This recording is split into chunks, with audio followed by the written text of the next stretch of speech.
Pemirsa, berdasarkan laporan DPRD Sumatera Selatan, sejumlah BUMD Sumatera Selatan saat ini masih belum menghasilkan keuntungan. Menyikapi hal tersebut, Gubernur Sumatera Selatan Herman Deru akan mengevaluasi para pimpinan BUMD yang tidak menghasilkan bahkan akan dipecat. Malam itu indah kok, jadi bapak-bapak jangan Pak Tamrin ajak kawan-kawan. Pernyataan tegas disampaikan oleh Gubernur Sumatera Selatan Herman Deru usai hadiri sidang paripurna DPRD Sumatera Selatan terkait laporan pertanggungjawaban kerja Gubernur tahun 2025. Dalam laporan yang disampaikan oleh DPRD Sumatera Selatan, ternyata dari 11 BUMD milik pemerintah Provinsi Sumatera Selatan, hanya 3 yang menguntungkan, yakni Bank Sumsel Babel, Jam Krida, dan Tirta Sriwijaya Mandiri atau TSM.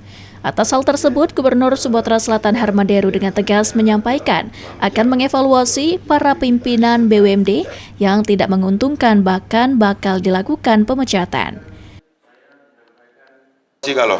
Kalau tidak benar, RUP ini pecat kalau tidak benar. Diketahui dari beberapa BUMD yang cukup disorot kinerjanya, yaitu PT Swarna Dwipa yang mengelola hotel, mes, dan asrama haji, serta juga PT Jakabaring Sport City atau JSC. Tim Liputan PAL TV.